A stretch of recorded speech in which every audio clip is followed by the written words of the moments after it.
नमस्कार, मैं हूं प्रभु चावला और सच्ची बात में आज बारी है कांग्रेस के महासचिव दिग्विजय सिंह जी की। आपका स्टूडियो बहुत बहुत स्वागत। धन्यवाद प्रभु जी। आपकी पार्टी के सितारे आजकल गर्दिश में क्यों हैं? आपके अपने लोग ही आपके ऊपर आक्रमण कर रहे हैं। सितारे तो बदलते रहते हैं। हाँ, चुनाव में हार गए, पहले फिर जीत भी गए। क्यों बाई इलेक्शन 2 जीते, आप उसकी बात कर रहे हैं। उसके पहले भी तो चुनाव होते हैं। अगर प्रजातंत्री व्यवस्था में हार जीत नहीं होगी तो एक पार्टी राज हो जाएगा।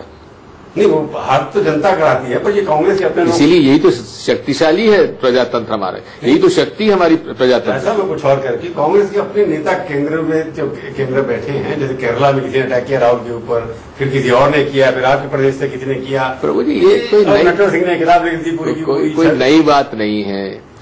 ये हमने 77 का वो समय भी देखा है, फिर 89 का भी समय देखा है, और आज भी देख रहे हैं।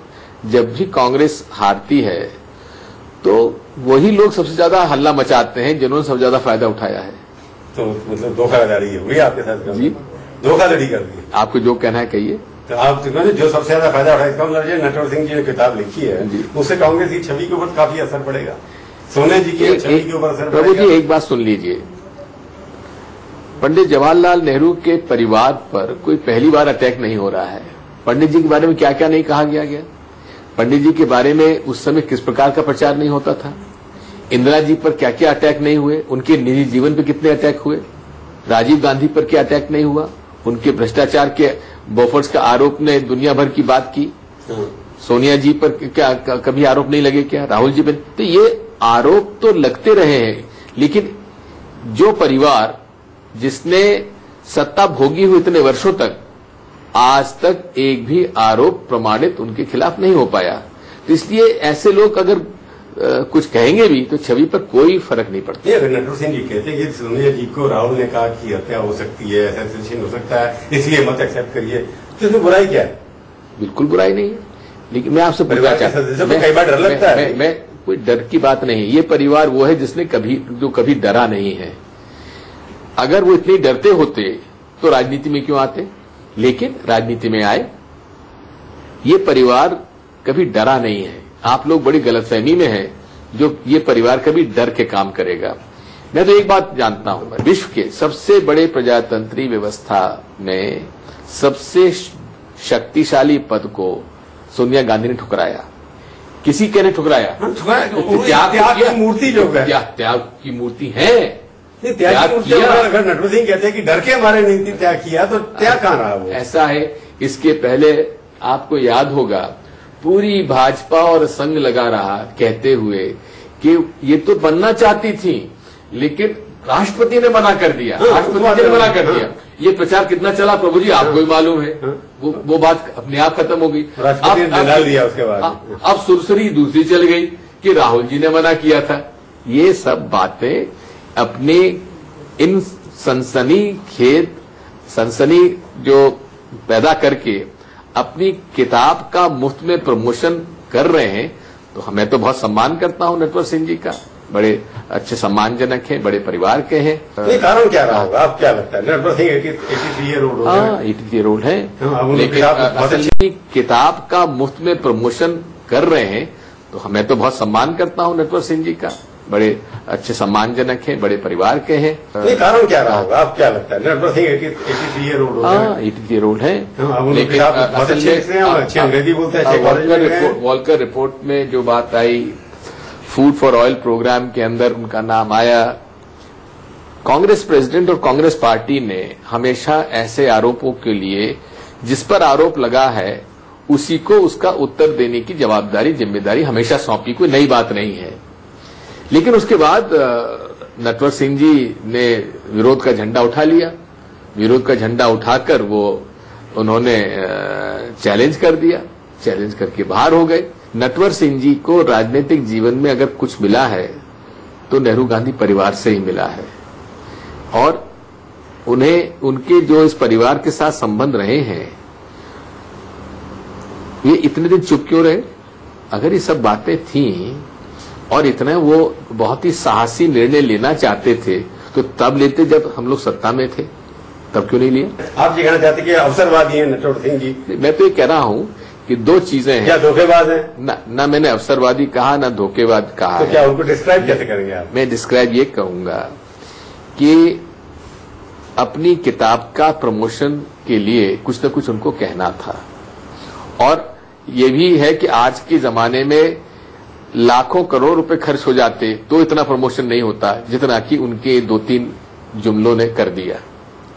दूसरी बात ये भी मत भूलिए कि उनके बेटे आज भाजपा के विधायक हैं।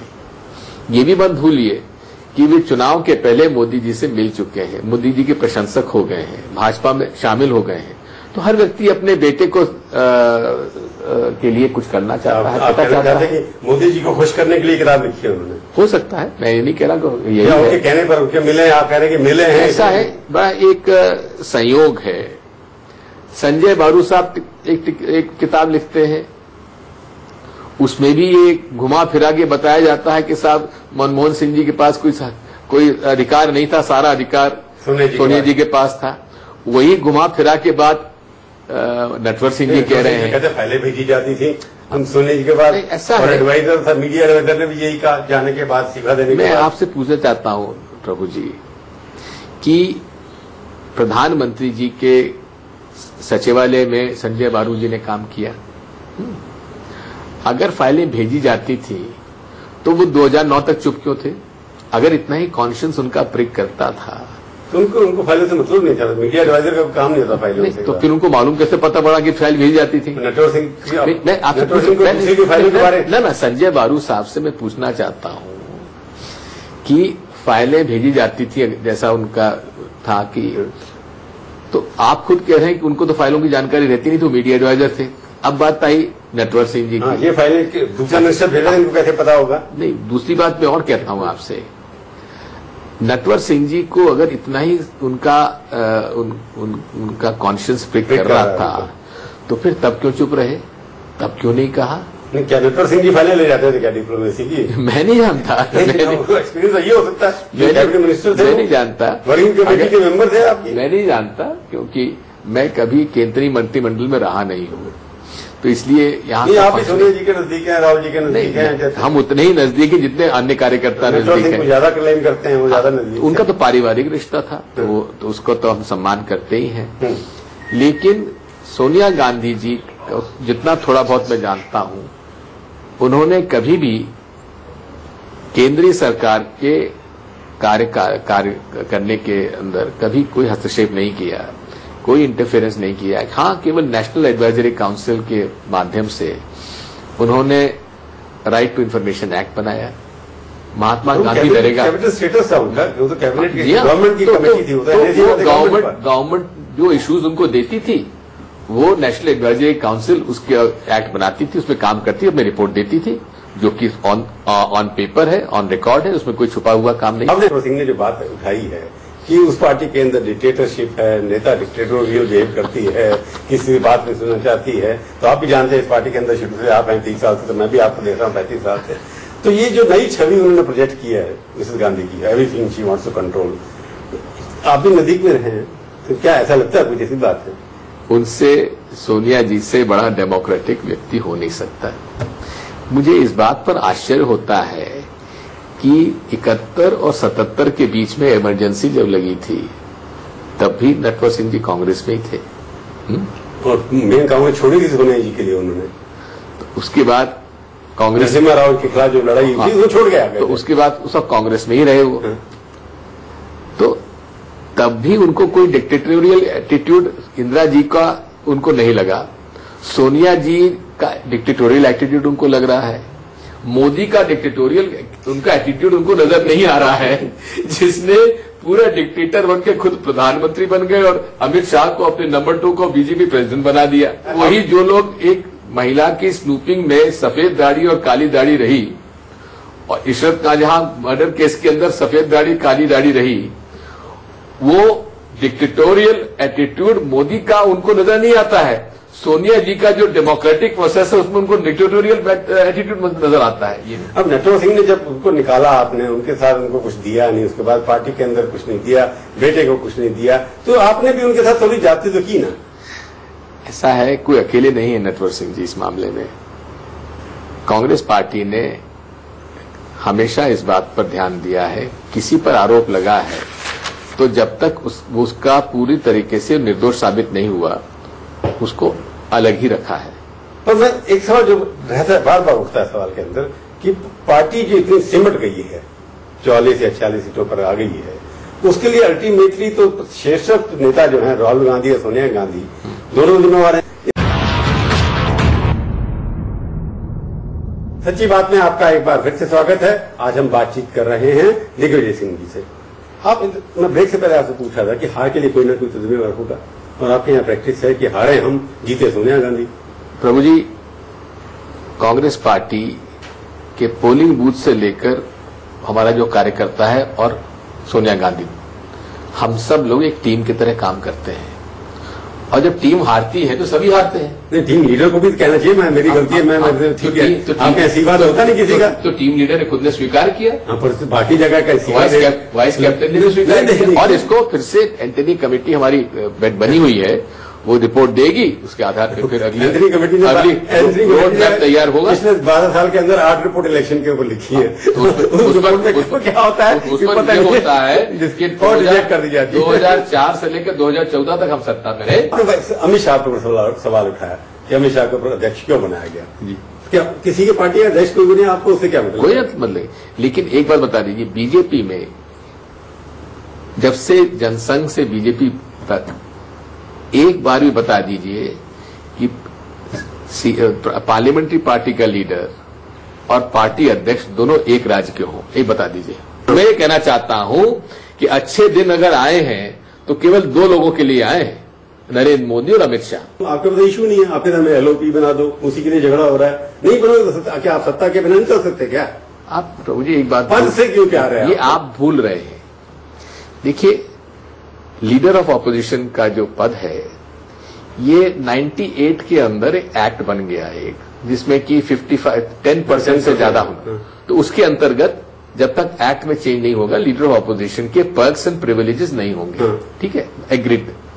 लेकिन उसके बाद जितने भी कानून बने, लोकपाल का कानून बना, अब दूसरे सीबीसी के अपॉइंटमेंट में, सीबीआई के अपॉइंटमेंट में, बाकी इंफॉर्मेशन कमिश्नर्स के अपॉइंटमेंट में लीडर ऑफ ऑपोजिशन उस सर्च कमेटी का मेंबर रहता है, सिलेक्शन कमेटी का मेंबर रहता है। ओके, अब अगर लीडर ऑफ ऑपोजिशन उसमें नहीं रहेगा तो यानी कि एक सत्ता जो है वही तय कर देगी सारे ये पद। हमें पद नहीं चाहिए, हमें कोई पर्क्स एंड प्रिविलेजेस और सैलरी नहीं चाहिए, लेकिन सिलेक्शन कमेटी के अंदर ऑपोजिशन का लीडर होना चाहिए। इसी में अभी कुछ दिन पहले कहां तक सही मैं नहीं जानता, डीओपीटी का एक सर्कुलर गया है कि इन अपॉइंटमेंट्स में लीडर ऑफ ऑपोजिशन अगर नहीं भी है तो leader of this largest parliamentary opposition party का लीडर रहेगा, रूलिंग पार्टी का जो सबसे लार्जेस्ट है। तो ये अगर होता तो हमें इसमें कोई आपत्ति नहीं होगी। आपका मुद्दे एक सर्कुलर गया है कि इन अपॉइंटमेंट्स में लीडर ऑफ ऑपोजिशन अगर नहीं भी है तो leader of this largest parliamentary opposition party का लीडर रहेगा, रूलिंग पार्टी का जो सबसे लार्जेस्ट है। तो ये अगर होता तो हमें इसमें कोई आपत्ति नहीं होगी। आपका मुद्दे पार्लियामेंट में है नहीं, कुछ मुद्दे तो रोज हमारे पास कहते हैं आपने गडकरी का स्नूपिंग हो गया, भाई वो कहते नहीं हुआ, सरकार कहते नहीं हुआ, आपके पास कोई एविडेंस नहीं है। एक बात सुन लीजिए, ऐसा है जैसे प्रणब मुखर्जी की टेबल के नीचे से कुछ निकला था, संडे गार्जियन और न्यूज एक्स में ये रिपोर्ट आई। मेरे भी, आप जैसे कई मेरे मित्र हैं मीडिया में, वैभव डांगे जो कि प्राइवेट सेक्रेटरी है नितिन गडकरी के, उन्होंने ही सबको खबर दी है। ये पर सवाल ये कि मैं इशू की बात कर रहा हूँ, आप रोज छोटे छोटे इशू उठा के, छोटे बहुत बड़े इशू। अब आप समझ लीजिए, वेद प्रताप जी वैदिक पाकिस्तान में जाके हफीज सईद से मिलते हैं और वहां के न्यूज चैनल को कहते हैं कि आजाद कश्मीर और भारत का कश्मीर दोनों को एक होके अलग से राज्य बनना चाहिए, देश बनना चाहिए, उसमें किसी को आपत्ति नहीं होना चाहिए, और पाकिस्तान हिंदुस्तान को दोनों को उसका समर्थन करना चाहिए। अगर यही बयान अगर दिग्विजय सिंह दिया होता तो आज जेल में होता। वेद प्रताप वैदिक पे कार्रवाई क्यों न हुई? इस पर गिरफ्तार हो जाना चाहिए, इस पर सेडेशन चार्ज नहीं लग सकता। यासीन मलिक पे अगर लग सकता है, जिन पर क्यों नहीं लग सकता? आरोप एक ही था। कांग्रेस के जमाने के अंदर भी ऐसे लोग पाकिस्तान की फिल्म बोलते रहे जिनके ऊपर आपने कोई एक्शन नहीं लिया। यासीन मलिक उनसे एक है। तो प्रभु जी ठीक है, इसलिए इसका मतलब ये है, ट्रैक 2 में सत्ता में आते तो आपको सच्चाई पता लगती है। एनडीए यूपीए के फॉरेन पाकिस्तान के मामले में कोई फर्क नहीं है। कोई फर्क नहीं है। नहीं है। आप मानते हो ना? मैं तो मानता हूं। चलिए जनता इसी बात को समझ ले। मैं ये मानता हूं। एनडीए और यूपीए में पाकिस्तान के मामले में फॉरेन दोनों एक पॉलिसी है। के मामले में दोनों एक दोनों एक है। आप कह रहे हैं ना? बहुत बहुत धन्यवाद। पर आप मानते हैं ना इस बात को, दोनों एक हैं। देखिए, मैं तो शुरू से कहता आ रहा हूं कि पड़ोसी राज्यों से अच्छे संबंध बनाने के लिए कांग्रेस पार्टी ने हमेशा से नहीं, मैं आपसे पूछ रहा हूं, मैं जो कह रहा हूं, आप मोदी जी फॉरेन पॉलिसी के ऊपर मोदी जी के बयानात देख लीजिए। वो हमेशा गुजरात के चुनाव में पाकिस्तान को सामने लाते थे, मियां मुशर्रफ को सामने लाते थे, मियां कयानी को साथ में लाते थे, लेकिन प्रधानमंत्री का पद संभालते ही उन्होंने अपना पलटी मारी। मैं एक सवाल, आप कह रहे हैं कि मोदी जी के अगले 2-2.5 महीने जो हुए हैं, अच्छे दिन तो आ गए ना, आपने कहा 2 लोगों के लिए आए, उन्हीं के लिए आए, 2 लोगों के लिए आप कह रहे हैं। पर सवाल ये है कि आप उनकी फॉरेन पॉलिसी जो है अभी तक जो चल रही है, वो तो आपकी नेहरूविन पॉलिसी है। आपकी फॉरेन पॉलिसी और उनकी फॉरेन पॉलिसी में आप सहमत हैं कि फॉरेन पॉलिसी पे ठीक काम कर रहे हैं? जहां तक सार्क के उनके पॉलिटिकल एग्जीक्यूटिव हेड्स को बुलाया गया, हम इसका समर्थन करते हैं। मैं foreign policy as a holistic view पूछ, ऐसा है। दूसरा, गाजा के मामले में जो ब्रिक्स सम्मेलन का जो रेजोल्यूशन हुआ, हम उसका समर्थन करते हैं। बाकी आगे देखते हैं। पर एक बार बताओ, ये जो मांग चल रही है बाकी लोगों की कि राहुल की जगह प्रियंका आना चाहिए, ये देखिए, ऐसा है, हर व्यक्ति को अधिकार है वो पॉलिटिक्स में आए ना आए, और इसलिए ये परिवार के मामले में परिवार तक को ही छोड़ना चाहिए। हम लोग उसमें दखलंदाजी नहीं करना चाहिए। कांग्रेस प्रेसिडेंट तय करें, उनके बच्चे तय करें, वो किसको लाना चाहते हैं। पार्टी है तो इसमें तो आप कहते हैं डेमोक्रेटिक पार्टी में परिवार डिसाइड करेंगे। तो प्रियंका जी आना चाहते, कोई रोकेगा उनको? नहीं, आप रोक नहीं पाएंगे, ये बात तो सच है। तो फिर तो आना चाहिए कि नहीं आना चाहिए? मैं इसको क्यों कहूंगा? ये तो उन पर विवेक पे प्रियंका जी से मेरी मुलाकात नहीं है। तो दिग्गी राजा कब किताब लिखेंगे अपनी? दिग्गी राजा आपकी भी कहानियां है ना पॉलिटिक्स में बहुत सारी। अब तो केसरी जी के शिष्य न खाता ना वही जो हम कहें सो सही। तो हम किताब नहीं लिखेंगे आप कोई भी? लिखेंगे। चलो, आप हमारे स्टूडियो में आए, बहुत बहुत धन्यवाद। तो ये थी आज की मुलाकात। अगले हफ्ते आएगी बारी किसी और हस्ती से, और उनसे हम करेंगे सच्ची बात इसी समय इसी चैनल पर। तब तक के लिए प्रभु चावला का